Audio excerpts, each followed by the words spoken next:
wabarakatuh, and a very good afternoon.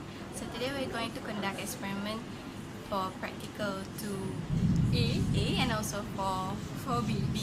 So we're going to dissect a frog to examine the internal and also the external anatomy of the frog, and also to observe the slides of muscle tissue under the microscope. So my name is Wan Nur Fakia binti Warusli with metric numbers of 188282.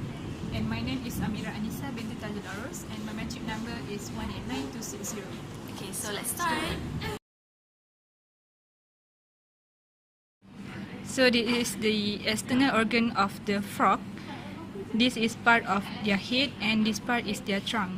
So at the head they have eyes. This is the eyes. This is the upper eyelids. This is the lower eyelids, and this is the third eyelid, which is called as nictitating membrane. This function of nictitating membrane is to protect the eyes from drying. So this is the nares, which is all called as nostrils. The frog.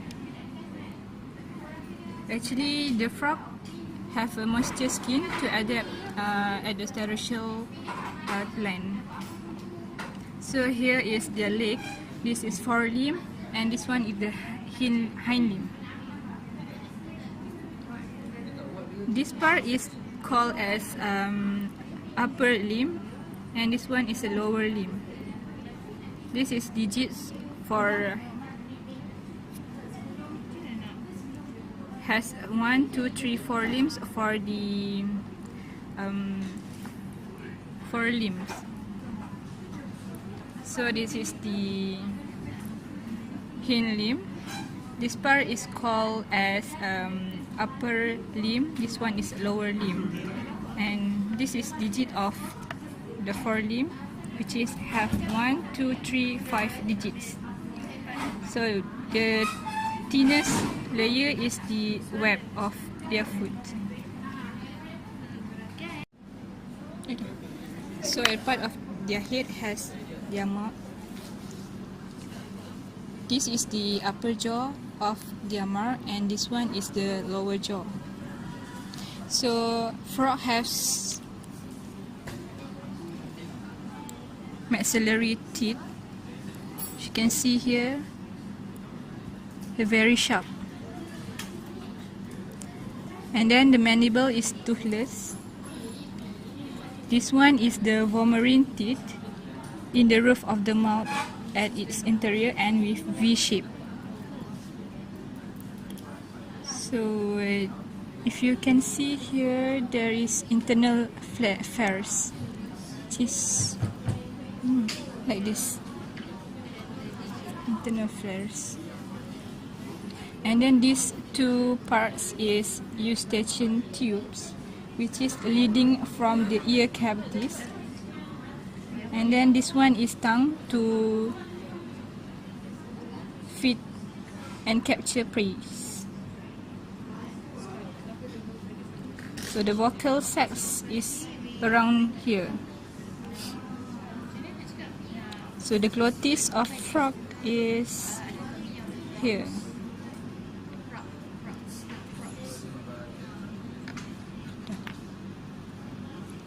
So after we have done to cut the skin, we have to identify the parts of the muscle. So firstly, this is the temporalis, which is between the tympanum.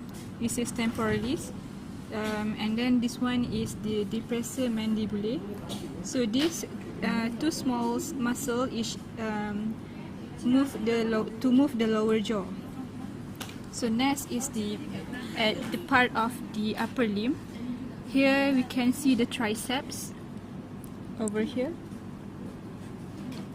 and then the dorsal scapulae, and then over here is the latissimus dorsi. This part is we call as longissimus dorsi, which is this is a narrow tapering muscle which parallel to the vertebral column. It is origin in anterior portion of the urostyle, its insertion is along the vertebrae and on the skull. It acts to elevate the head and straighten the back. So this is part of obliquus externus. And at the upper limb is the rectus actinus remoris, which is function as to extend the foot and flexes the shank. This is the shank. Part of muscle at the ventral view. So over here is the muscles of the abdominal wall, which is contained of rectus abdominis. This muscle extends lengthwise on either side of the ventral median line, or we call it white line, and its origin is on the pubis, and its insertion is dorsal on the sternum and the coracoids. So this is to compress the abdomen and depress the sternum and also the coracoid. So next is the external oblique, or we call as oblique externus, this part. This function also as same as the dorsal view, which is to compress abdomen and aids in expelling air from the lung. So next one is the pectoralis. Pectoralis is over here, which is function as proceed to the deltoid. Deltoid is the muscle at this part, which is its action is to draw the arm forward, and this one is the tricep branchi for homologous to the biceps or of the upper palm and higher vertebrates. So that's all.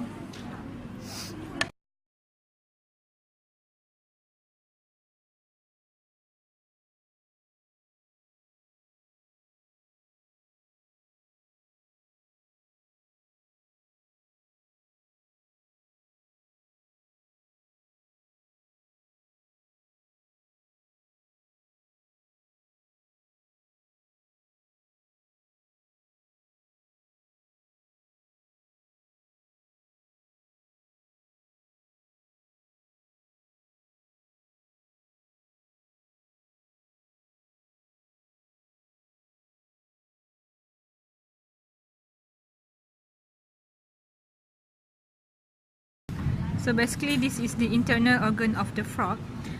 What can we see here is the three lobes. These three lobes, 1, 2, 3, is the liver, and the reddish one is the heart, which we have 3 chambers. This one chambers, second chambers, and this one is the third chambers. After that, this is the small intestine. We continue with the large intestine, and this one is the stomach. So the octopus look like is the fat bodies, and over here also have the fat bodies. So this is the gallbladder. If you can see the round shape over here, and find this one is lung, this part, and this have 2 lobes. And then this one is their kidney, and then this, if you can see the small round, is the spleen, and over here we can see the 2 look like egg, which is their testis.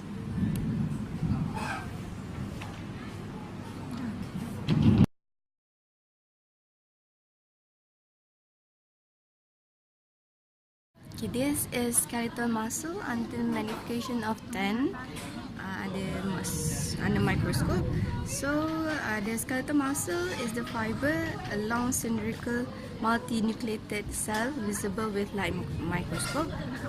So we can find this skeletal muscle. So the location of this skeletal muscle is muscles that attach to the skeleton, which obvious to its name. and the function is support, movement, and also homeostasis. So this is a cardiac muscle under 10 magnification of the light microscope. You could see the arrangement of the muscle. So this cardiac muscle could be found in the heart muscles, and its function is to help in contraction and also relaxing for the heart, pumping of the blood. This is smooth muscle human under the magnification of 40 of light microscope. You can see the structure and also the arrangement of the smooth muscle, and you could also see the dot, which is the nucleus, situated in the middle of the cell. So this smooth cell could be found in vessels, organ, and also viscera, and also involved in the housekeeping action and also involuntary action. Striated muscle is one of two principal types of muscle that can be recognized, since the site is a bit concentration at light microscope level.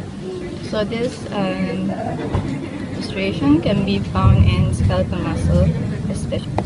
It involves in the voluntary action of the nervous system. This is the intercalated disc part cross section under the microscope of 40 magnification.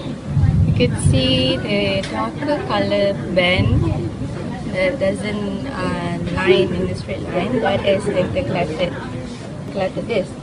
So this function is to hold adjacent cells together by providing site of strong adhesion. It can be found between cardiac muscle fiber in the